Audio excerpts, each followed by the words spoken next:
Hello बच्चों, बहुत बहुत स्वागत है आपका एक बार फिर से। तो आज हमारे पास टॉपिक है डेविसन जर्मर एक्सपेरिमेंट। मैं हूं डॉक्टर रामगोपाल सिंह और ये एक बहुत ही इंपॉर्टेंट टॉपिक है जो हमें डिस्कस करना है, डेविसन जर्मर एक्सपेरिमेंट।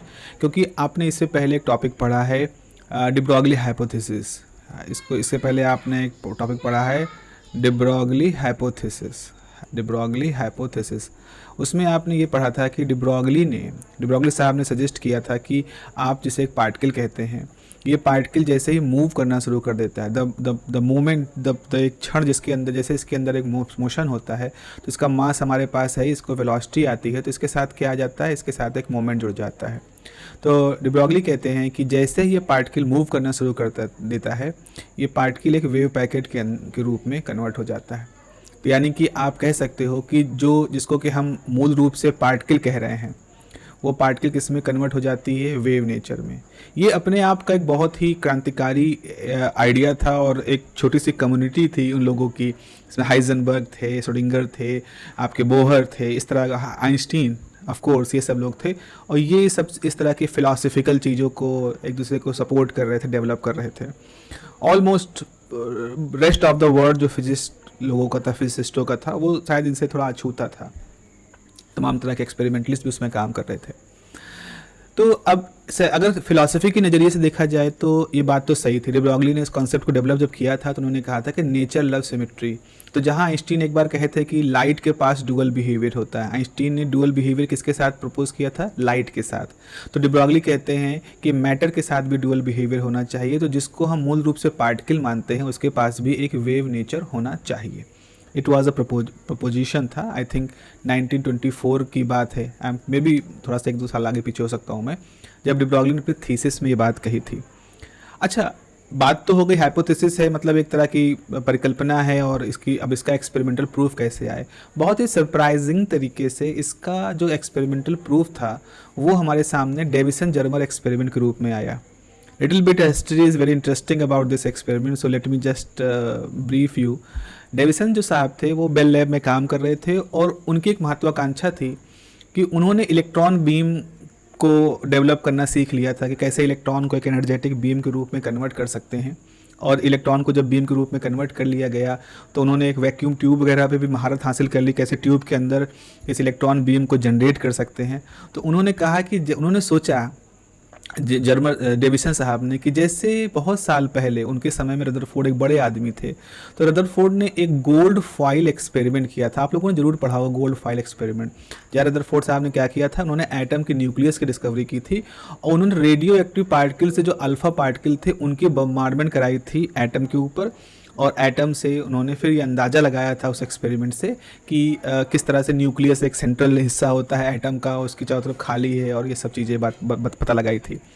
तो ऐसा ही कुछ यहाँ पर डेविसन साहब भी करना चाह रहे थे। वो करना क्या चाह रहे थे, वो इलेक्ट्रॉन बीम को एटम के ऊपर फेंकना चाह रहे थे और वो ये उम्मीद कर रहे थे कि जो न्यूक्लियस है उससे कुछ इलेक्ट्रॉन बिल्कुल हेड ऑन कोलिजन करके निकल आएंगे, तो कुछ वैसा प्रयोग हो जाएगा जैसा रदरफोर्ड का प्रयोग था। तो इसके लिए वो तमाम तरह के टारगेट, टंगस्टन है, पोटेशियम है, तमाम तरह के टारगेट यूज कर रहे थे डेविसन साहब। हालांकि उनको बहुत ज़्यादा इसमें सफलता नहीं मिल रही थी, जो डाटा मिल रहा था वो बहुत ज़्यादा सरप्राइजिंग नहीं था उनके लिए, और ये उस डाटे के साथ लेके बहुत ज़्यादा संतुष्ट नहीं थे। धीरे धीरे क्या हुआ, जब ये प्रयोग करते हैं और बहुत कई साल तक ये काम करते रहते हैं, तो फिर रास्ते में डेविसन पहले से कर रहे थे, एक दूसरे फिजिसिस्ट थे उनके साथ, क्रैमलर करके कुछ ऐसे नाम था, I am not very sure उनका नाम जो था। फिर उसके बाद इनके साथ जर्मर आके जुड़ते हैं। तो जर्मन आके जुड़ते हैं और फिर ये लोग वो प्रयोग करते हैं। अब एक बार क्या होता है, ये प्रयोग कर रहे होते हैं, बहुत फ्रस्ट्रेट हो चुके होते हैं, बड़े निराश हो चुके होते हैं, तो ये अपना डाटा वाटा लेकर के कहते हैं चलो बच्चों के साथ घूम आते हैं कहीं बाहर। तो वो जाते हैं ऑक्सफोर्ड में। अब जहाँ जाते हैं वहाँ भी कॉन्फ्रेंसेस चल रही होती हैं, तो इनको बड़ा इंटरेस्ट था डेविसन साहब को, तो ये कॉन्फ्रेंस में जाते हैं, वहाँ सुन रहे होते हैं। तो एक साइंटिस्ट है, आपने पढ़ा है, मैक्स बॉर्न वो थे जिन्होंने ये बताया था कि जो वेव फंक्शन होता है इसका फिजिकल मतलब क्या है, और इसके लिए बॉर्न को इस इंटरप्रिटेशन के लिए नोबेल पुरस्कार दिया गया था। तो मैक्स बॉर्न वहाँ एक प्रेजेंटेशन देते हैं। उस प्रेजेंटेशन में वो डेविसन का एक एक्सपेरिमेंट जो कि डेविसन ने कुछ 3-4 साल पहले किया था, उसका रेफरेंस दे करके मैक्स बॉर्न कहते हैं कि डेविसन का ये जो एक्सपेरिमेंट है ये डी ब्रॉगली के कॉन्सेप्ट को काफ़ी अच्छे से एक्सप्लेन कर पा रहा है। डेविसन साहब को बड़ी हैरत हुई कि जिन एक्सपेरिमेंट के रिजल्ट को लेकर के वो बड़े हतोत्साहित रहते हैं, बहुत ज़्यादा डिस्करेज रहते हैं, उसको मैक्स बॉर्न नाम का ये आदमी ऑक्सफोर्ड में अपनी कम्युनिटी के लोगों को बता रहा है कि देखो इस एक्सपेरिमेंट में इस बात की पहचान मिल रही है, इस बात की सबूत मिल रहे हैं कि डी ब्रॉगली हाइपोथेसिस गलत नहीं है, उसका एक्सपेरिमेंटल प्रूफ है। अब डेविसन साहब क्या करते हैं, इस एक्सपेरिमेंट जब ये सुनते हैं उस टॉक को तो उनका बड़ा इंटरेस्ट आता है। मनाने गए तो छुट्टी और उनको अनायास ही ये चीज़ मिल गई, एक लक फैक्टर भी था। तब फिर ये जब वापस छुट्टियों से जल्दी से आते हैं और जर्मर के साथ मिल करके निकल टारगेट के ऊपर, निकल टारगेट की सरफेस को लेकर के ये सारा एक्सपेरिमेंट करते हैं। यहाँ पर भी इनका लक थोड़ा फेवर करता है। निकल टारगेट जो एक पॉलीक्रिस्टलाइन होता है वो एक बार डिफ्यूज हो जाता है तो उसको ऑक्सीडाइज करने के चक्कर में उसको सिंगल क्रिस्टल के फॉर्म में कन्वर्ट कर लेते हैं और फिर जो रिजल्ट आते हैं उन रिजल्ट से इनको ये इस बात की पुष्टि करते हैं कि हाँ, डी ब्रॉगली हाइपोथेसिस एक वैलिड प्रिंसिपल है, ये ऐसे कोई ऐसे गप वाली बात नहीं है। तो इस तरह से हम ये कहते हैं कि डेविसन जर्मर एक्सपेरिमेंट जो है वो डी ब्रॉगली के जो मैटर वेव कॉन्सेप्ट है उसको एक्सपेरिमेंटली प्रूव करता है। हिस्टोरिकली इसमें बहुत सारे उतार चढ़ाव रहे हैं और उसके बाद भी रहे हैं। डेविसन को आने वाले समय में डेविसन को नोबेल के लिए चुना जाता है, जर्मर को नहीं चुना जाता। और जबकि दूसरा एक और एक्सपेरिमेंटलिस्ट थे जे थॉमसन के लड़के जीपी थॉमसन, उनको और डेविसन को दोनों को मिला करके एक्सपेरिमेंटल प्रूफ के लिए डी ब्रॉगली रिलेशन के नोबेल पुरस्कार दिया जाता है। तो ये यहाँ पर बहुत सारी उसके बाद बहुत सारी कवायद शुरू हुई और जो इल्ज़ाम लगते रहे हैं वो काफ़ी हद तक सही भी हैं कि नोबेल कमेटी बहुत फेयर नहीं रही है। इसीलिए नोबेल को कभी भी इस बात का पैरामीटर नहीं मानना चाहिए कि जिसको नोबेल मिला है वही केवल महान वैज्ञानिक है। महान वैज्ञानिक अपने अपने स्तर पर बहुत सारे लोग रहे हैं। नोबेल कमेटी की कुछ कमियां रही हैं जो कभी उसको समझ पाए नहीं समझ पाए। तो चलिए अब हम लोग आते हैं अपने मेन एक्सपेरिमेंट पे। मेन एक्सपेरिमेंट क्या है इस पे हम लोग बात करते हैं। तो देखिए आपको साइड बॉक्स में ये जो आप देख रहे हो, इस साइड बॉक्स में आपको एक एक्सपेरिमेंटल सेटअप का आइडिया मिल जाएगा कि एक्सपेरिमेंटल सेटअप क्या था। तो मैं जल्दी से इसको बना भी देता हूँ। एक्सपेरिमेंटल सेटअप में क्या किया था, उन्होंने एक फिलामेंट लिया था। ये जो फिलामेंट होता है, इस फिलामेंट को हीट करने के लिए यहाँ पर एक बैटरी इसके साथ जुड़ी हुई थी। उसके बाद फिर यहाँ से जो इलेक्ट्रॉन बीम है उसको एक पतली सी बीम में कन्वर्ट करने के लिए हमारे पास बहुत सारे स्लिट अरेंजमेंट थे और एक यहाँ पर पोटेंशियल, यहाँ पर भी वी पोटेंशियल जुड़ा हुआ था जिससे कि इन इलेक्ट्रॉनों को एक हाई एनर्जी दी जा सकती थी। इसको कंट्रोल करके हम ये कंट्रोल कर सकते थे कितनी तेज़ी से इलेक्ट्रॉन फिलामेंट से आगे निकलेंगे। उसके बाद फिर हमारे पास निकल क्रिस्टल था। निकल क्रिस्टल जो था, जो कि एक सिंगल क्रिस्टल के रूप में लिया गया था, यानी उसके अंदर बहुत सारे एटॉमिक प्लेन थे। तो जब यहाँ पर इलेक्ट्रॉन टकराते तो ये इलेक्ट्रॉन सभी डायरेक्शंस में स्कैटर्ड होते, इलेक्ट्रॉन हर तरफ स्कैटर्ड होते थे। अब जो स्कैटर्ड हो रहे इलेक्ट्रॉन उनको पकड़ने के लिए एक सर्कुलर स्केल थी इस तरह की, और इस सर्कुलर स्केल पर एक फैराडे कप लगा था, मतलब एक तरह से डिटेक्टर लगा था जो कि अंदर आने वाले इलेक्ट्रॉनों को कैप्चर करता और उससे करस्पॉन्डिंग कुछ करंट के पैरामीटर वहाँ पर देता था। तो यहाँ पर रोल क्या था, इलेक्ट्रॉनों को बीम के फॉर्म में एनर्जी के साथ भेजेंगे। आपका निकल टारगेट है, इसके ऊपर गिरेगा। निकल टारगेट से फिर ये इलेक्ट्रॉन स्कैटर्ड होंगे और किस किस दिशा में कितने इलेक्ट्रॉन स्कैटर्ड हो रहे हैं, ये स्कैटरिंग एंगल होता था। किस दिशा में कितने इलेक्ट्रॉन स्कैटर्ड होंगे इसको कैलकुलेट करना था। तो ये पूरा एक्सपेरिमेंट था जो कि मूल रूप से डेविसन जर्मर कर रहे थे। लेकिन इस एक्सपेरिमेंट से कैसे उनको डी ब्रॉगली हाइपोथेसिस कन्फर्म होता हुआ मिला, ये हम लोगों को समझना है यहाँ पर। तो देखिए आपके पास ये वही चीज़ डायग्राम यहाँ पर भी है, आप यहाँ पर भी वो डायग्राम देख पा रहे होगे। Just let me adjust a bit. Okay, तो आपको यहाँ पर भी वो डायग्राम दिख रहा होगा। यहाँ पर वो फिलामेंट है, आप फिलामेंट देख रहे हो, यहाँ से इलेक्ट्रॉन बीम निकल रही है। ये आपका निकल का सिंगल क्रिस्टल है, यहाँ से स्कैटर्ड हो रही इलेक्ट्रॉन बीम। और फिर एक मूवेबल इलेक्ट्रॉन डिटेक्टर था और टंगस्टन की फिलामेंट है और उसके साथ एक्सेलरेटिंग पोटेंशियल करने के लिए यहाँ पर अरेंजमेंट लगे हुए हैं। तो ये पूरा आपका अरेंजमेंट यहाँ पर दिख रहा है।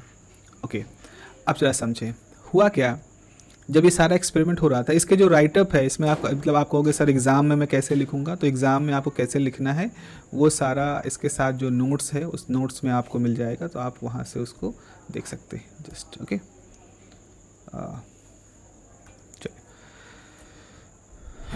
तो देखिए यहाँ पर क्या हुआ। जब ये एक्सपेरिमेंट हुआ तो उन्होंने क्या किया, एक जो लाइट की इंटेंसिटी है, आपकी जो लाइट जो इलेक्ट्रॉन बीम आ रही, सॉरी इलेक्ट्रॉन बीम है वो इधर आपको गिर रही है।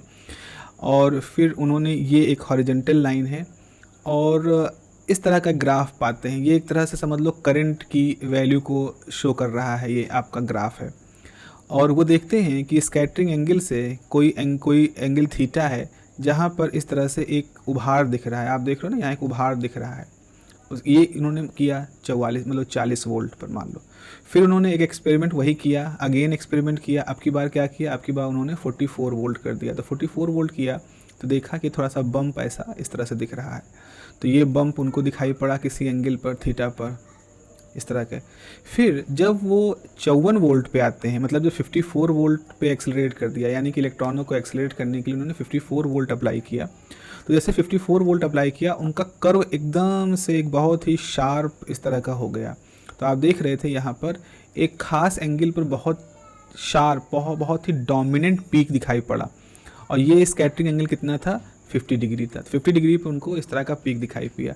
अब जैसे ही 64 वोल्ट पे ले जाते हैं, फिर से उनका ग्राफ जो होता है वो वैसे ही नॉर्मल हो जाता है। वो पीक जो था एकदम से वो गायब हो गया।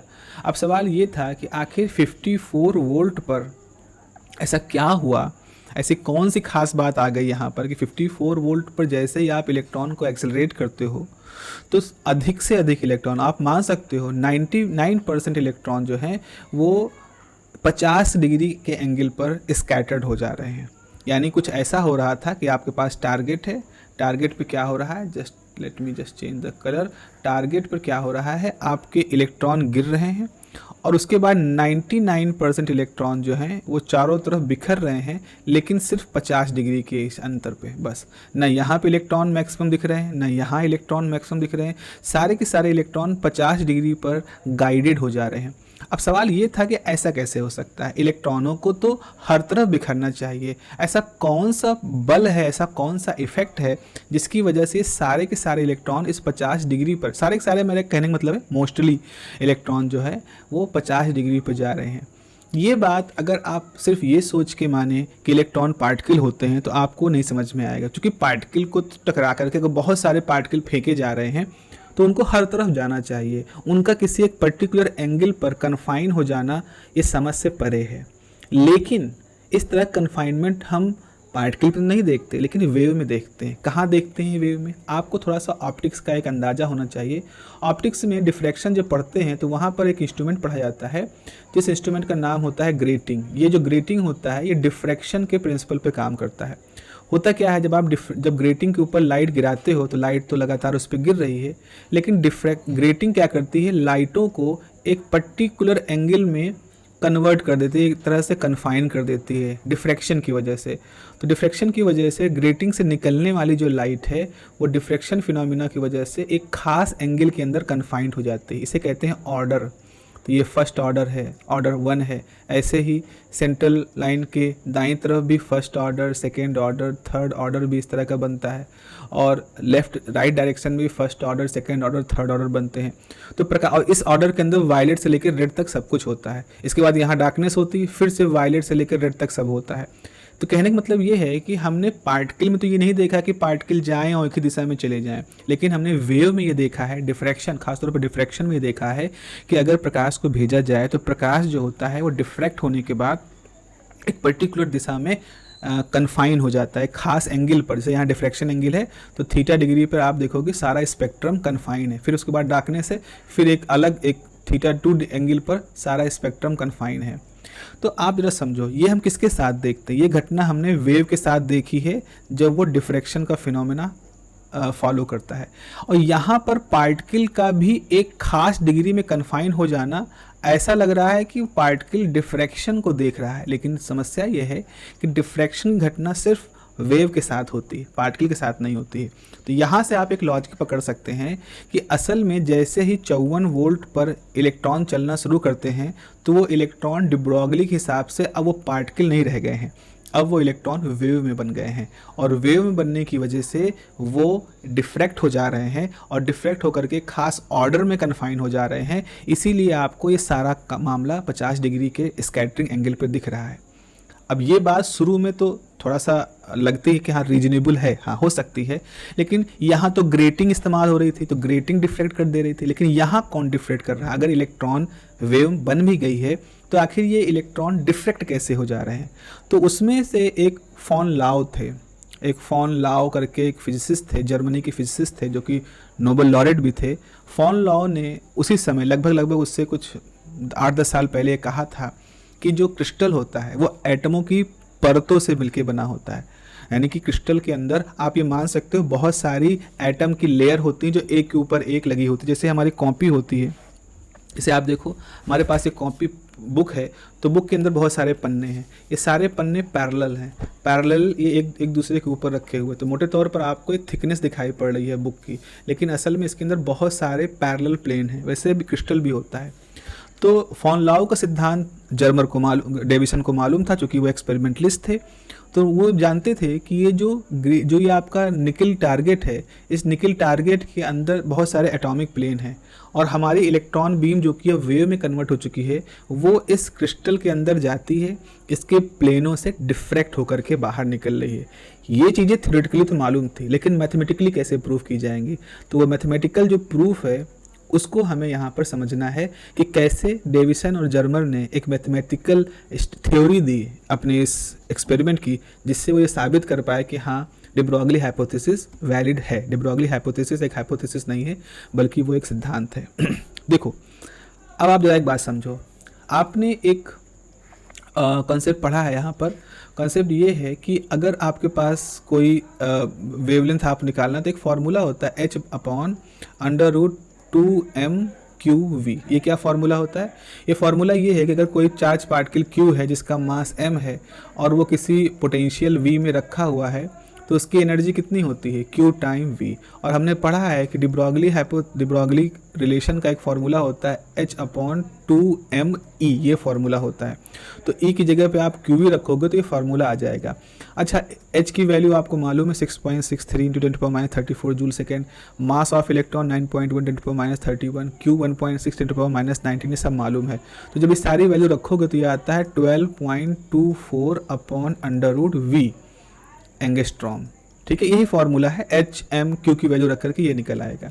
अब यहाँ पर क्या होता है, जैसे ही आप, चूँकि 54 वोल्ट पर एक बड़ा कारनामा होता है, 54 वोल्ट पर पीक मिलती है, तो जैसे आप इसको 54 रखते हो, इसको सॉल्व करते हो, तो ये वैल्यू आती है 1.67 एंगस्ट्रॉम। तो कहने का मतलब ये है कि आप जब 54 वोल्ट पर अपने इलेक्ट्रॉन को एक्सीलरेट करते हो, तो वो एक ऐसी बीम के रूप में कन्वर्ट हो जाती है जिस बीम में जो इलेक्ट्रॉन है उनका वेवलेंथ 1.67 एंगस्ट्रॉम है।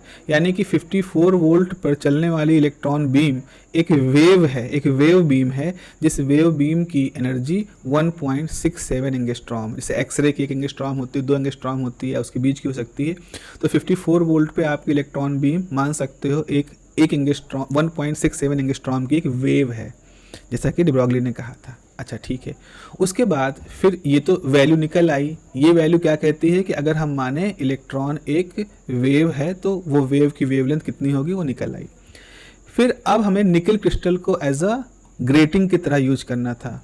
तो उन्होंने कहा कि जो निकल क्रिस्टल होता है, निकल क्रिस्टल के अंदर बहुत सारे एटॉमिक प्लेन हैं, और इन एटॉमिक प्लेन की जो डिस्टेंस है d बराबर वो 0.091 एंगस्ट्रॉम होती है। मतलब दो प्लेनों के बीच की दूरी 91 एंगस्ट्रॉम होती है। डाटा उसके पहले जो प्रयोग हुए थे लॉ के और सबके, उनसे भी डाटा था। अब वो यहाँ पर एक फार्मूला क्या होता है, 2d sin phi = n lambda. यहाँ पर 2 तो नंबर है, d एटॉमिक प्लेन के बीच की दूरी है, फाई जो होता है वो डिब्रॉगली एक तरह से एंगल होता है, जो कि डिब्रॉगली नहीं, ब्रैग एंगल होता है, जो कि इस एक्सपेरिमेंट में निकालते हैं। n ऑर्डर ऑफ स्पेक्ट्रम होता है, वेवलेंथ लैम्डा तो वेवलेंथ होती है। तो अब उनका ये था कि निकल क्रिस्टल है जिससे बहुत सारे एटॉमिक प्लेन है, तो इससे डिफ्रैक्शन हो, इसके लिए लैम्डा की वैल्यू कितनी होनी चाहिए। भाई ये कंडीशन फुलफिल हो तभी डिफ्रैक्शन होगा। तो उसके लिए हमको थीटा फाई मालूम था, हमको डी मालूम था, हमको लैम्डा निकालना था कि कितनी वेवलेंथ की लाइट हम भेजें किस निकल क्रिस्टल से डिफ्रैक्शन हो जाए। तो वैल्यू क्या रखी गई, लैम्डा की एन की वैल्यू 1 फर्स्ट ऑर्डर के लिए, चूँकि ब्राइट जो स्पेक्ट्रम दिख रहा था, लैम्डा की वैल्यू रखी गई 2, 0.91 इंटू 10⁻⁻10 मीटर में रख रहे हैं, इंटू साइन 65 डिग्री। अब यहाँ पर लोगों को कन्फ्यूजन होता है कि सर आपने 65 क्यों रखा, क्योंकि यहाँ पर तो 50 डिग्री हो रहा था, यहाँ तो ये स्कैटरिंग 50 डिग्री पे हो रहा है, और आपने अपनी वैल्यू में 65 क्यों रखा। जरा इसको समझो। देखो ये एंगल फाई है, ये स्कैटरिंग एंगल नहीं है। वहाँ पे जो एंगल 50 डिग्री है उसको यहाँ नहीं रखना है। होता क्या है, जैसे मान लो आपके पास इस तरह से एटॉमिक प्लेन है, एटॉमिक प्लेन है आपकी लाइट यहाँ से आई एक्सरे और इधर चली गई, ठीक है, इधर चली गई लाइट आपकी। अब हमें जो एंगल होता है वो ये वाला निकालना है, ये हमारा फाई है, ये एंगल जो है वो हमारा फाई है। तो ये फाई कैसे निकलेगा, अगर ये एंगल 25 है और ये एंगल 25 है, तभी तो पूरा एंगल 50 डिग्री का है, एंगल ऑफ स्कैटरिंग एंगल। तो 90 में से जैसे आप 25 घटाओगे तो क्या आ जाएगी वैल्यू, 65 डिग्री। इस 65 का हमें यहाँ पे यूज करना है। तो लेमडा की वैल्यू के लिए 2 इंटू 0.91 इंटू 10⁻⁻10 इंटू साइन 65 की वैल्यू रखी, तो इसकी वैल्यू कितनी आ गई, 1.66 एंगस्ट्रॉम। तो अब जरा देखो आपके पास लेमडा की दो वैल्यूज़ आ गई हैं। ये पहली वैल्यू कहती है कि 54 वोल्ट पर जब आप इलेक्ट्रॉन को एक्सेलरेट करोगे तो इलेक्ट्रॉन एक वेव में कन्वर्ट हो जाएगी जिसकी वेवलेंथ 1.67 एंगस्ट्रॉम होगी। उसके बाद निकिल को एज अ डिफ्रैक्शन ग्रेटिंग की तरह से इस्तेमाल करना है। निकिल एक ऐसा क्रिस्टल इस्तेमाल हो जो कि डिफ्रैक्ट कर रहा हो, उसके लिए कितनी वेवलेंथ चाहिए, 1.66। तो ये दोनों वैल्यू बिल्कुल लगभग सेम है, सेम ही मान लो, 1.67 1.66 इज ऑलमोस्ट सेम। तो इससे क्या निष्कर्ष निकला, इससे ये निष्कर्ष निकला कि वास्तव में ये जो इलेक्ट्रॉन है वो किस में कन्वर्ट हो गए, वेव में। वेव की वेवलेंथ कितनी है, 1.67 एंगस्ट्रॉम। फिर ये वेव जाकर के निकिल टारगेट से डिफ्रेक्ट हुई, और निकिल टारगेट से डिफ्रेक्ट होने के लिए वेवलेंथ कितनी चाहिए, 1.66। तो डिफ्रैक्शन ही है। डिफ्रैक्शन यूँ इसलिए हुआ क्योंकि इलेक्ट्रॉन अब पार्टिकल नहीं रह गया, इलेक्ट्रॉन अब वेव में कन्वर्ट हो गया है, और इसीलिए उसकी वेवलेंथ जो कि 1.66 जो कि डिफ्रैक्शन के लिए ज़रूरी वेवलेंथ है उससे मैच कर गई, और इसी वजह से आपकी इलेक्ट्रॉन बीम एक एंगल पर स्कैटर्ड हो गई, जस्ट लाइक एक वेव डिफ्रैक्शन ग्रेटिंग से डिफ्रैक्ट हो जाती है। तो जो सिमिलरिटी थी लेमडा की वैल्यूज़ में, वो सिमिलरिटी इस बात को हमें शो करती है कि हाँ सच में हमारी जो इलेक्ट्रोमैग्नेटिक वेव है, हमारी जो पार्टिकल की बीम है, electron as a particle beam है, वो पार्टिकल बीम किसकी तरह से बिहेव कर रहा है, वो पार्टिकल बीम एक वेव की तरह से बिहेव कर रहा है, और यही वेव है जो कि निकल क्रिस्टल से डिफ्रैक्ट हो रही है। और हमें ये 54 वोल्ट पर और 50 डिग्री पर क्या हो रहा है, 54 वोल्ट और 50 डिग्री पर लेमडा की वैल्यू बिल्कुल मैच कर जा रही है डिफ्रैक्शन कंडीशन के लिए। सो फाइनली क्या मिला, इलेक्ट्रॉन एक वेव है, और ये वेव निकल क्रिस्टल को एज अ ग्रेटिंग की तरह देखती है और वैसा ही बिहेवियर शो करती है, डिफ्रैक्ट वैसे ही डिफ्रैक्ट होती है, एक खास एंगल में ऑर्डर बनते हैं, जैसे कि ऑप्टिकल लाइट जो है, ऑप्टिकल रे जो होती है वो डिफ्रैक्शन ग्रेटिंग के साथ काम करती है। तो this is how they show that कि हाँ ऐसा होता है। और ये एक लक ही बात को, लक था, थोड़ा उनका परसुवेंस भी था, जिसकी वजह से मैक्स बॉर्न और उस समय के लोगों ने मिल करके डी ब्रॉगली हाइपोथेसिस का एक एक्सपेरिमेंटल प्रूफ खोजा। Okay, this is what I want to say. आप में से बहुत सारे बच्चे कमेंट कर रहे थे कि सर प्लीज़ आप डेविसन जर्मर एक्सपेरिमेंट को एक्सप्लेन करें, तो मैंने यहाँ एक्सप्लेन कर दिया है। अगेन राइट अप आपको डिस्क्रिप्शन में आप देखिएगा तो राइट अप डिस्क्रिप्शन में आपको लिंक मिलेगा, वहाँ से मिल जाएगा। अगर आप RGS क्लासेस ऐप को डाउनलोड करते हैं तो उसका जो फ्री सेक्शन होगा उसमें भी आपको ये इसका जो राइटअप है, एक जो उसको आप लिख सकते हैं अपनी कॉपी में, वो आपको वहाँ से मिल जाएगा। चलिए मिलते हैं अगली क्लास में, अपना ध्यान रखिए, have a nice day, take care, bye bye.